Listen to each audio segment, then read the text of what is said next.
What happens when a monarch becomes a myth so eternal in the public eye that even death forgets her name? On the evening of January 22, 1901, inside a quiet room at Osborne House, Queen Victoria, the longest reigning monarch in British history at that time, took her final breath. But her passing wasn't graceful. It wasn't dignified. It wasn't even expected despite her being 81 years old. In truth, no one, her doctors, her family, her empire, was prepared to let her die. For over 6 decades, she had outlived her enemies, outlasted her grief, and outshone every male ruler before her. She buried her husband, mourned the loss of multiple children, and presided over an empire so vast that the sun was said to never set on it. She had become not just a sovereign, but a symbol, a fixture of life itself. So when her body began to fail and her mind grew dim, her court fell into denial.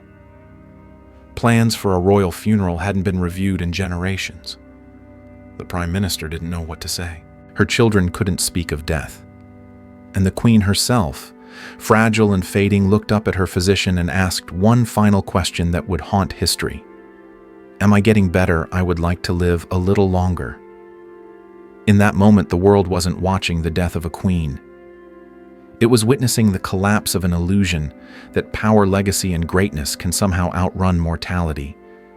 But even the Empress of India could not escape the truth that unites us all.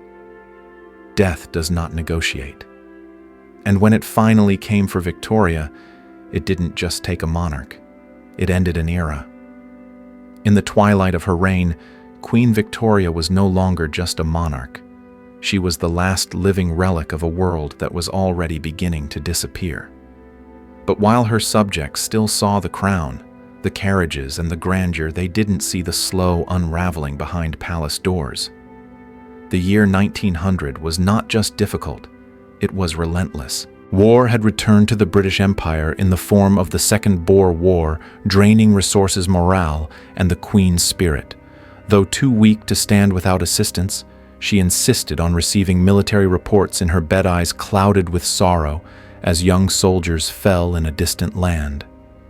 But the pain was more personal than political. That year, tragedy gripped her family in waves. Her eldest son, the future King Edward VII, was nearly killed by an assassin's bullet in Belgium. Her beloved daughter, Vicky, Empress of Germany, was dying of breast cancer, her agony made worse by isolation. Then came Alfred, her second son, whose years of alcohol and tobacco abuse ended in a slow, choking death from throat cancer. "My poor darling Alfie. Gone too," she wrote with the weight of a mother's grief that no crown could soften. Days later, her grandson, Christian Victor, died of fever while serving abroad. Then the final blow. Lady Jane Churchill, her closest friend and confidant, was found lifeless in her sleep during a visit to Osborne House.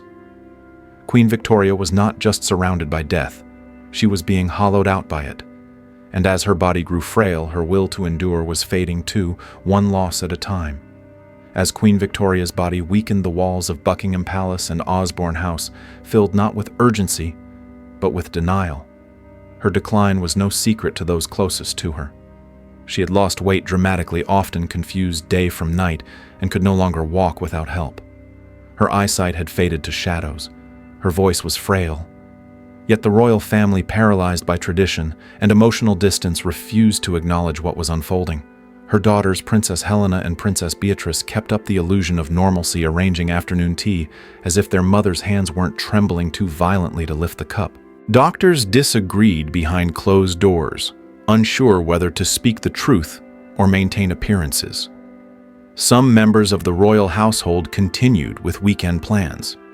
The Prince of Wales felt inconvenienced at having to cancel social engagements. The Duke of Connaught was still in Berlin attending royal celebrations, and so while the Queen's breath grew shallow, the British monarchy clung to etiquette, silence, and pride. Only one man broke the illusion, her loyal physician, Sir James Reed. He saw the truth in her pulse, her pale lips, her murmured confusion. He quietly summoned the entire royal family back to Osborne House. And when even that failed to shake them from their disbelief, he telegraphed Kaiser Wilhelm II, Victoria's grandson and Emperor of Germany. The message was simple: come now, or you will miss her final moments. Behind the grand facade of empire, a family was sleepwalking toward heartbreak. The Queen was dying, but no one dared speak the word. By mid-January 1901, Queen Victoria was visibly fading, yet even she seemed unaware or perhaps unwilling to accept what was coming. On January 17th, she suffered a series of debilitating strokes. Her speech slurred, her hands clenched. She could no longer write in her journal. And still she asked a question that would haunt those in the room for years. Am I getting better? I would like to live a little longer. Her doctor, Sir James Reed, didn't have the heart to tell her the truth. Instead, he nodded, offering gentle comfort, though he knew the end was near. What unfolded next was not a graceful royal farewell, it was a scramble for time. One by one, members of the royal family were summoned to Osborne House, many arriving late, others unprepared. Her children and grandchildren entered her darkened room in silence, unable to believe the woman who had outlived so many was finally slipping away. Her grandson, Kaiser Wilhelm II, stood by her side for hours, refusing to leave. Sir James sat near her, gently holding her hand. Nurses moved silently in and out, wiping her brow, adjusting blankets, whispering prayers. In her confusion, Victoria often reached for familiar voices that weren't there: Albert, Vicky, Alfred. She was drifting somewhere between memory and oblivion. Outside the gates, crowds began to gather. The press issued confused reports: Queen unconscious, condition uncertain. But inside that small, candle-lit bedroom, there was no uncertainty. The woman who had ruled an empire was saying goodbye, slowly, softly, as if even death felt the need to bow. When Queen Victoria finally passed away on January 22, 1901, the silence was deafening. No great announcement, no rehearsed protocol, just a slow, stunned unraveling of a system that had never prepared for the death of its eternal queen. The Prime Minister was caught off guard. Cabinet ministers scrambled. There hadn't been a monarch's funeral of this scale in over 60 years, and no one alive knew how to handle it.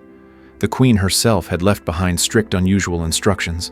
She wanted no embalming, no public lying in state, and no black horses. She asked for white ponies to pull her coffin and demanded a full military funeral, not a royal one. But even those simple wishes became tangled in dysfunction. The royal undertaker forgot to bring the coffin. One had to be hastily crafted by a local carpenter on the Isle of Wight. Meanwhile, the Queen's dresser, Mrs. Tuck, and Dr. Reed prepared the body. Victoria was dressed in a white silk nightgown with a garter ribbon and star placed on her chest. Her wedding veil was laid gently over her face. But it was what they placed inside the coffin that shocked historians for generations: a lock of hair from her Scottish servant John Brown, and his mother's wedding ring slipped onto the Queen's finger. Even in death, she defied convention. As her body was lifted into the coffin by her son, the Kaiser, and the King, a storm of miscommunication spread. Wilhelm ordered a death mask against her wishes. The Duke of York fell dangerously ill, and with every detail fumbled, the illusion of royal perfection cracked, revealing a monarchy wholly unprepared for the passing of its anchor. Victoria's funeral procession was meant to be a grand farewell, a final salute to an empress who had ruled over more than a quarter of the globe. But instead, it became a masterclass in royal disarray. Her coffin, now finally complete, was ferried across the Solent to the mainland, drawn by white ponies as she had requested. Thousands of soldiers lined the streets of London. Black crepe hung from windows. Bells tolled across the city. It was the largest military funeral Britain had seen since the Duke of Wellington.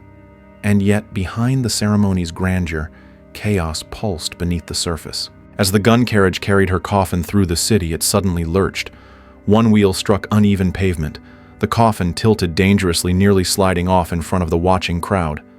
Gasps rippled through the mourners. Guards scrambled to steady it. Disaster was narrowly avoided, but the illusion of flawless dignity had already cracked. At St. George's Chapel in Windsor, the situation worsened. 2 archbishops arrived far too early, disrupting the timing. Several high-ranking officials were missing. Naval personnel expected to represent Britain's might had not even been informed in time. Entire pews sat empty. Guests were ushered in hastily to fill the space. Victoria's final moments were meant to reflect the strength of her empire. Instead, they reflected its human fragility. Yet beneath the missteps and the solemn pomp, one truth remained untouched. This was not just the burial of a queen, it was the end of a world. The Victorian era didn't conclude with fanfare. It ended with trembling hands, missed cues, and a coffin that almost fell. After the confusion, after the processions and the prayers, Queen Victoria was finally laid to rest at Frogmore beside her beloved husband, Prince Albert. Not in St. George's Chapel, not in the vaults of kings, but in the private mausoleum she had built in her grief. There, the woman who once ruled the largest empire in human history was buried with a lock of hair from a servant, a wedding veil across her face, and sorrow packed tightly into every corner of the coffin. As the earth closed over her, the world stood still. Across Britain and the empire, silence fell like snow. Shop windows were draped in black. Workers stood motionless in the streets. It wasn't just a queen who had died, it was the very heartbeat of an age. For 63 years, she had been the fixed point in a world of spinning change. Under her reign, the British Empire had expanded its reach, industrial power surged, and the crown had come to symbolize permanence.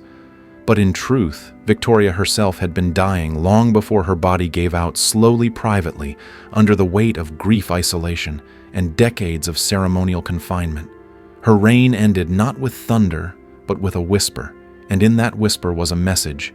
History rarely dares to say aloud that even the mightiest fall, that even empires mourn, and that no legacy, no matter how vast, can shield the human soul from longing, love, or loss.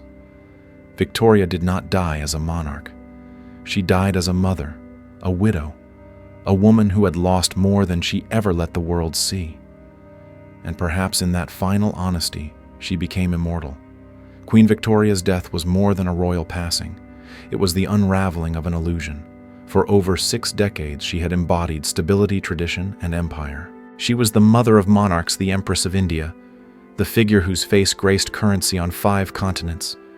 But in the end, she died not with power in her hands, but with trembling fingers, reaching for voices long gone. Her final moments were filled not with ceremony, but with confusion, missed goodbyes, and quiet desperation. And yet, that is what made them unforgettable. In her decline, we do not see failure, we see truth, that no amount of wealth, legacy, or rule can insulate the human heart from pain, that even queens can beg for one more day. In mourning her, the world mourned the passing of its own innocence, its belief in permanence and structure in the old world's unshakable order. When the veil was drawn across her face, it was not just for Victoria, it was for the century behind her. And as the 20th century marched forward faster, louder, more ruthless, it did so without the woman who had once seemed too eternal to die. And perhaps that is the real story, not how she ruled, but how she let go.